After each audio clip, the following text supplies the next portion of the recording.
Hello, lovelies. Today I am going to talk about the suppression, destruction, and appropriation of your magic. And please stay with me till the end, as I have a doozy for you. It will absolutely blow your mind. We should already be aware that now in our time, doctors destroy health, lawyers destroy justice, universities destroy knowledge, governments destroy freedom. But what you may not know is that almost as long as there have been humans, those who are in control have been actively and deliberately, through suppression and persecution, they've been destroying magic, or your ability to perform magic, both independently and on a collective basis. They're essentially harnessing your magic for their own purposes. So let's get into it.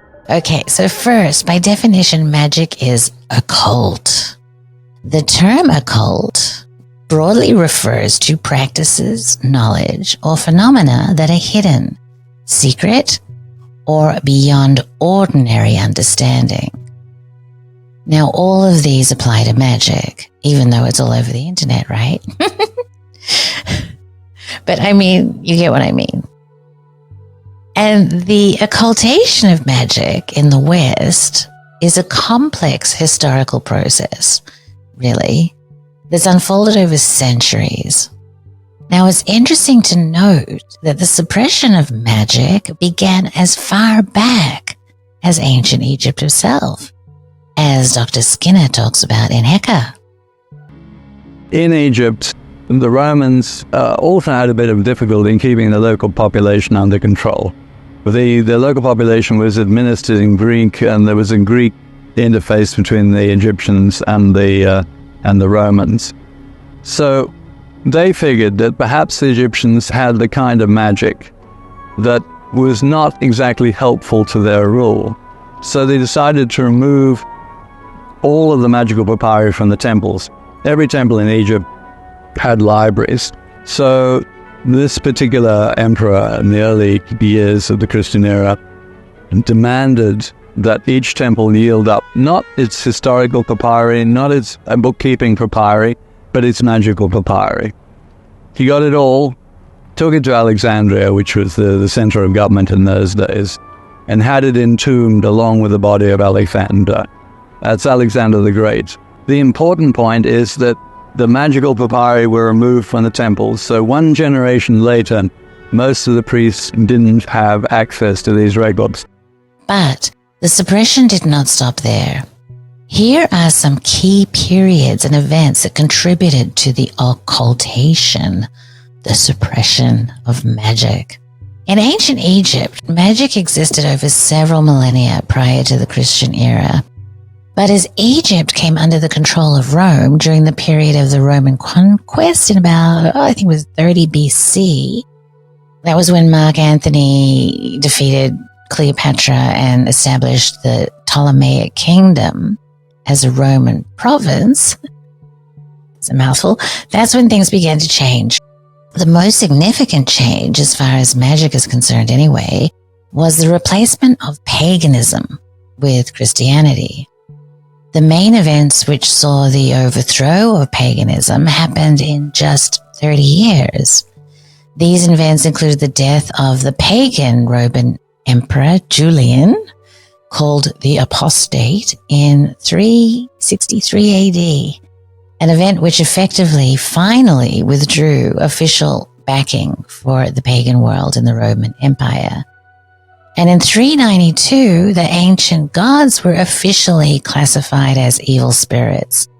Now, although the Romans had legislated against the practice of magic on more than those occasions, the impact of Christian persecution had a much greater impact. For example, the horrendous murder of Hypatia, the last head of the Platonic Academy in Alexandria, at the hands of the Christians in 415 AD. sealed the fate of paganism in Alexandria. So poof, it was done. It's not always done, right? There's always little seeds of magic that continue occulted in any civilization. Number 2 is medieval Europe from the 5th to the 15th centuries. Think about that. That's 10 centuries. That's 1,000 years of persecution.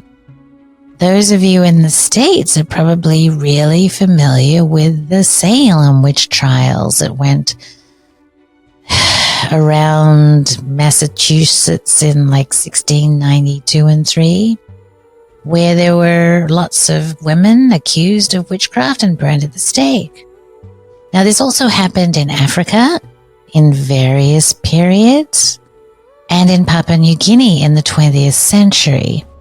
And look, it hasn't stopped, right? Even in the 21st century, there are still accusations of witchcraft that persist in areas like Nigeria, Papua New Guinea, Saudi Arabia, India, Tanzania, and the Central African Republic. So why did all of this happen? Why is it continuing to happen? And why has it happened to such a great degree that we don't even really think about magic today? Well, as I said, we do, but we don't operate it today. Well, there's a few ideas for you. First of all, one is the control of knowledge and information. Okay, so magic often involves specialized knowledge passed down through esoteric traditions, and authorities may suppress magic to control access to such knowledge, preventing the spread of information that challenges existing power structures.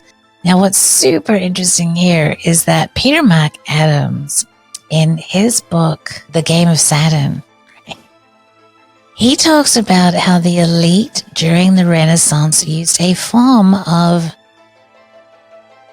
inverse theurgy. I won't explain what that is, but the goal was to control your incarnations back into your own bloodline so that you could maintain the power and the money that you had already received or built or got from your last incarnation. So these guys are actually using magical practice to control their birth into their family line. Now, you can see why they wouldn't want that specialized magic or knowledge to get out there, right? Because they don't want somebody else to birth into their family line and get away with all the money and the power. So I know it sounds crazy, but Peter Mark Adams, who's an incredible scholar of this kind of stuff, talks about that in his book and in some of the podcasts that I have with him. So get into The Game of Saturn and lots of other amazing podcasts, okay?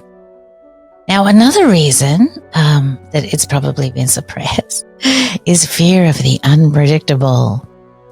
Magical practices often deal with unpredictable aspects of the unseen. Now, the unseen is something that has been completely blocked from our materialist paradigm anyway. You know, you're crazy if you talk about the unseen things as a general rule. And authorities may fear the potential consequences of unpredictable mystical forces, leading to the suppression of these practices to maintain order and stability. I mean, this is what they want: order and stability and control. Order, stability, and control. And later on, when we get a little bit further, I'm going to tell you how they're using magic themselves to maintain order and stability and control, right? So it's okay for them to have it, but it's not okay for us to have it. That's the bottom line. Now, another thing that, you know, as far as this maintaining order and stability and control, is that magic tends to be associated with outgroups. The people that tend to engage in magic tend to be the troublemakers, as a general rule. They want to suppress those troublemakers.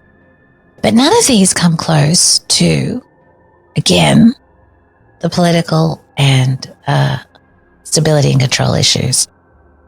So they all work with that, but overall, fundamentally, It's the power that is their big friggin' desire, okay? Their will, their magical will is to have power. So political authorities throughout history have sought to maintain control and stability within their realms through the use of power. Now, we really don't spend a lot of time thinking about this, but Ingo Swann, in his amazing book, The Secret of Power, talks about the idea of power. And honestly, the only way to have power is to have people to have power over. Can't have power without having people to have power over. And he goes into this fact in great detail in these books. And he talks about all kinds of ways that they do it. And I'm not going to go into it here, but basically a lot of it is smoke and mirrors, lies and omissions. And the fact is that magically empowered people in an operative society would simply not fall for it. They wouldn't. Okay? So in order for them to control, they need to have people who are depowered, and specifically magically depowered, because magic challenges the dominant narratives and dominant norms, right? And one of the other things that it does is it really encourages like psychological empowerment. Magical practices can be ways for individuals to cultivate a sense of autonomy, a sense of resilience, a sense of resistance. And the inner empowerment may translate into actions that challenge political authority. And they don't like that. And here's the big one. And you're going to have to remember this one for later, because I'm going to go here. Magic causes disruption in established narratives, and it challenges the perceived legitimacy of political authority. Okay, so pin that. Now here's another aspect that's really important. I found a book the other day. It was absolutely mind-blowing, and it's called The Indoctrinated Brain by Dr. Nehls, Nehls. I'll put a link into it. Mind-blowing book, fundamentally mind-blowing book. And it talks about the aspect of creativity. Now, magic, by definition, is creative. And I am going to read you something from this book that speaks to creativity. The sum of all individuals multiplied by the degree of individuality thus gives the degree of innovative capacity of a society. If the latest technocratic minority wants to ensure that only its own ideas of how humanity should live are accepted and not challenged in the long run, it must keep the global capacity for innovation as small as possible or massively reduced. Only then can the ruling elite minimize the likelihood of creative ideas, which might become a threat to their claim to power, arising by chance, even though the implementation of such ideas could lead to a better outcome for humanity. The goal must, therefore, be not only to muzzle the most creative minds through censorship and the threat of punishment, but also to permanently deprive all people of their individuality in order to make them happy without possessions. Sounds familiar? Yeah, okay. And here's the rub. Magic, when you actually grok it, and I mean get it in this really big way, not just believe it's real, okay? It ruthlessly destroys the distortions, myths, and outright lies that are fed to us by the government, the media, corporations, history books. I mean, wow, doing history, you see that a lot. In Heka, we have this whole thing about how Egyptology's literally changed its position on ancient Egypt like 5 times. So which one of those is right? Organized religion is another one. I mean, there's a whole discussion going on right now about the stories told to us in organized religion, not to mention science and medicine. One day we'll get into the whole science is magic thing. Trust me on that. But anyway, magic allows us to see through the veils in order that you question established norms and narratives. Since magic is a tool for seeking deeper truths beyond what is commonly accepted. Now, magic and its associated practices challenge political authority or promise alternative sources of power that are perceived as a threat, and so they're suppressed, okay? Here's the last part where it gets really interesting, okay? The controllers suppress our magic so that they can co-opt it and use it for their own purposes. Because they understand better than us, better than me, better than the magicians, the power and practice of magic. As I said, they've been doing it since the Renaissance, right? And it's a perfect scenario because they use a tool on us that we don't even understand or maybe believe in. So it's like, wow, this perfect plan. Now, I'm not necessarily a fan of Alex Jones, but what do you think they're actually doing at Bohemian Grove? What do you think Stanley Kubrick was trying to tell us in Eyes Wide Shut that ultimately cost him his life, by the way? What is Marina up to with her spirit cooking? And why is she the darling of the elites? Now, I don't know. I'm not there. And I don't really want to speculate beyond the idea that where there's smoke, there's fire. I'm just saying there's a lot more going on than meets the eye. This Occam's razor thing, I'm having a lot of trouble with that these days. Not the simplest answer is always the answer. Let me just tell you that much. And the reason that I'm not defining magic is because it's so big, so deep, so complicated. It's going to take me 8 hours to get there. But let's say this. Magic does not exclude science. It does not exclude psychology. It does not exclude knowing how we think and what makes us tick. If you take the Kybalion, for example, it talks about the principle of mentalism, which states all is mind and the universe is mental, explaining that everything we experience and interpret is happening in our minds, making the perception of reality subjective. Now, if you are a dark sorcerer, knowing how the mind works is going to make you better at doing your magic. Let's see what Mark Passio says in Heka. If you are a dark sorcerer, a dark occult sorcerer, your working modus operandi is to influence people to accept things that are not true objectively, and to refuse to accept things that are objectively true. That's it. You're doing those two basic things. And once you get people in that place, mentally, spiritually, you almost wholly own their behavior because you have influenced their decision making to such a degree that they can almost never come out of that mindset. And this is how our reality is actually built. Okay, so that's just one part of it. But you can see how it's a really big part of what's going on today. And let me show you one way that this works. There's a great video, I'll pop it in the notes.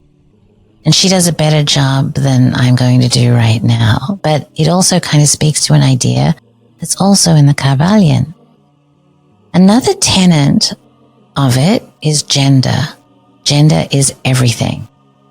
Everything has its masculine and feminine principles, and that gender manifests on all planes. Now, gender, whatever that means these days. Let's just talk about it metaphysically. Are two parts of the whole. It's like a yin and yang. Think of the male component as the seed or the intent. By itself, it cannot bring into being what it wills without the feminine aspect, because the feminine aspect is the medium. It's the field to be planted, okay? So you have the male, the female, the seed, and the field. You can also think of this as the narrative and the brain. So if somebody comes by and plants good seeds in your field, good narratives in your brain, you'll benefit from it. In fact, as she says in the video, I'm trying to plant seeds in your brain right now. But what happens if you get bad seeds? You get a field full of things that you didn't want. Very much like our society right now. And so if one understands the mechanism of gender magically and plants seeds in our fields collectively, we bring into being what they will, even if it does not serve us. In this way, they co-opt us for their magic. Go and have a look at the video to get the concept more, but basically it's kind of like if we are not diligent about our fields, about our minds, then things like subliminal programming and propaganda and their narratives get into our minds and grow our behaviors and our actions and our beliefs in ways that do not necessarily serve us. But if that weren't bad enough, 2 years ago BC, our friend, Mr. Microsoft, did some serious investment into research on the hippocampus. And basically what he found was that a constant state of fear, like death tolls every day, anxiety, like climate change, and confusion, like, I don't know, all those crazy rules during COVID, right, that completely didn't make any sense, can lead the brain to overwrite our treasured memories with narrative points for the goal of indoctrinating us through the normal functioning of our autobiographical system. And the result is the creation of individuals who have adopted narrative as actually part of their personality. Try talking one of these subjects to some people and see how violently they react. And that's because they've taken these narratives and they've integrated them into their personality. It becomes a personal attack. And this is what Dr. Nels gets into in this book, The Indoctrinated Brain, I mentioned earlier. So go get it, go read it. It explains so much. Now, if that's not magic-y enough for you, because that's just science, let me talk to you about something I found out just last week. Mark Stavish, who is in season 3, posted an article to me, and it kind of blew my mind. Because the powers that be are actively in the business of creating magical entities to influence us. All right? Now, Mark knows something about this because he wrote a book called Egregors, the occult entities that watch over human destiny. And there's also a live that I did with him on YouTube. So have a look at that and it explains a lot more. But here's what gets really crazy.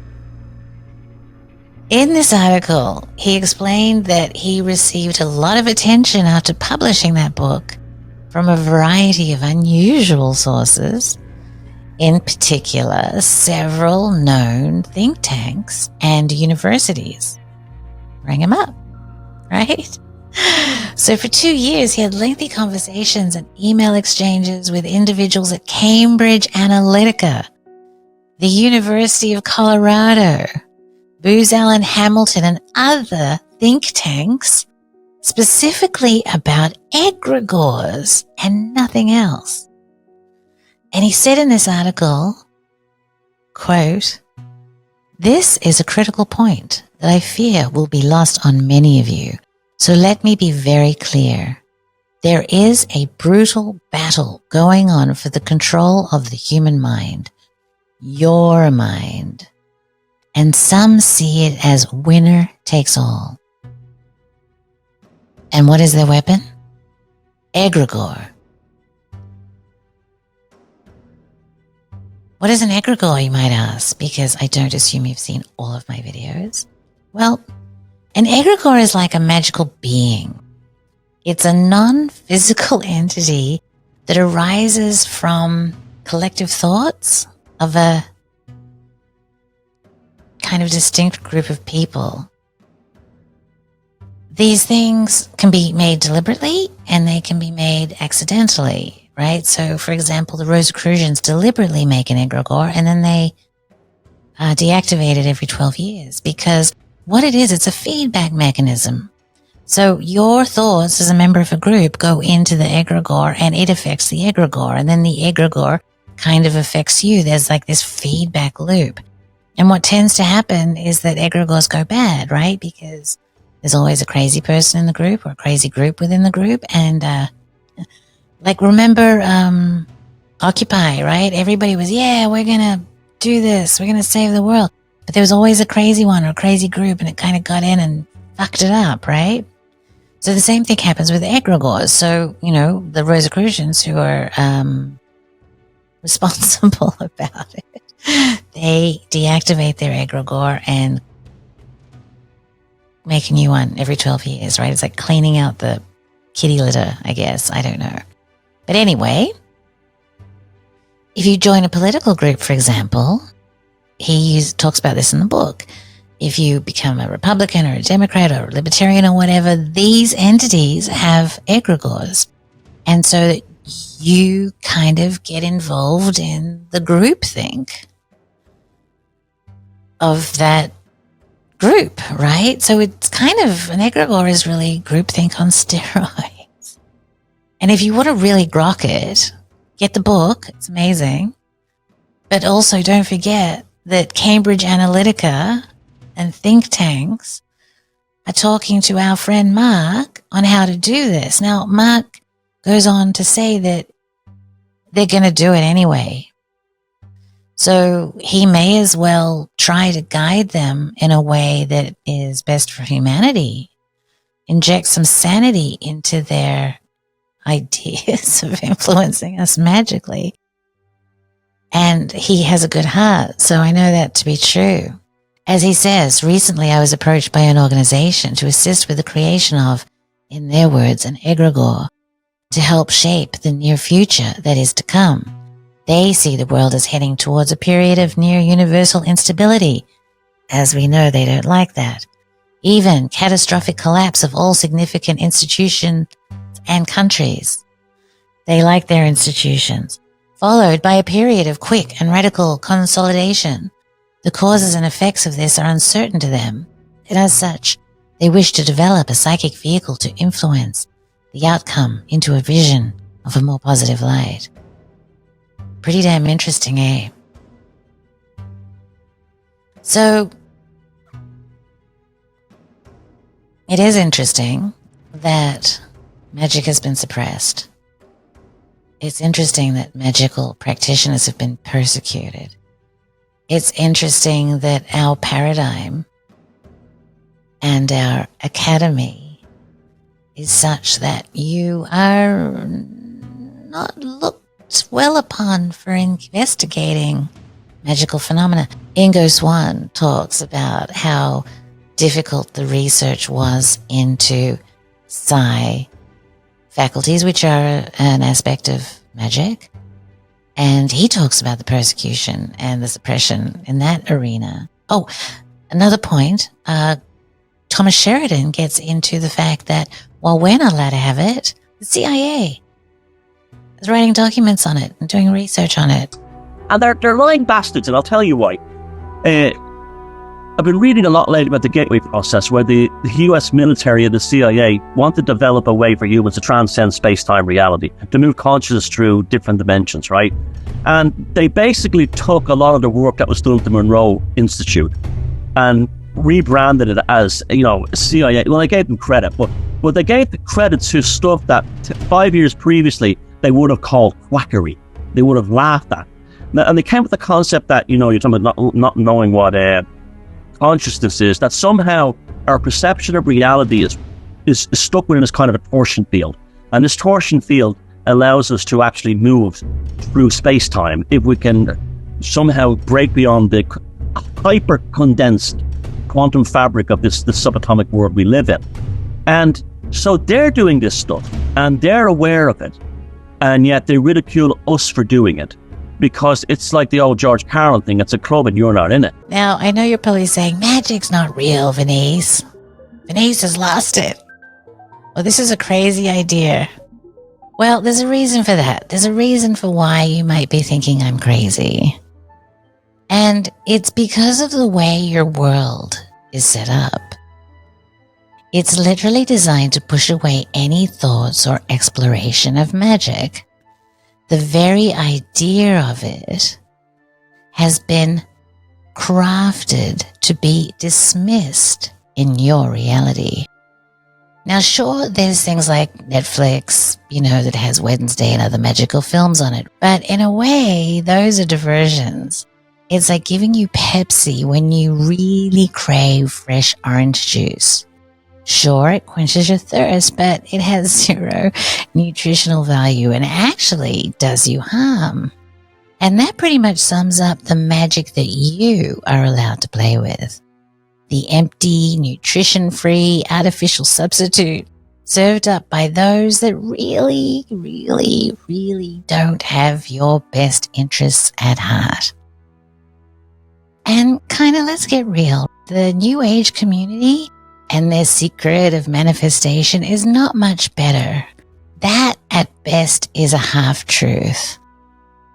As I tried to explore in the great work, which kind of got hijacked by my husband. And it doesn't have bad information at all. It has great information, but it misses the point. The point is that New Age manifestors do not address some fundamentals of magic or manifestation. And a great example of this is like saying that everyone can play violin. And while that's true, everyone could play violin.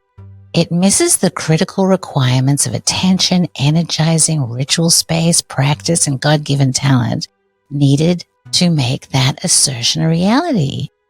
So providing partial truths can be deceptive, with the potential to mislead or distract or disappoint and discourage individuals, which can ultimately lead to depowerment, specifically magical depowerment. Like, how many of us have sat on the couch making vision boards, expecting that to change our lives? So let me explain why this is happening on Magical Egypt.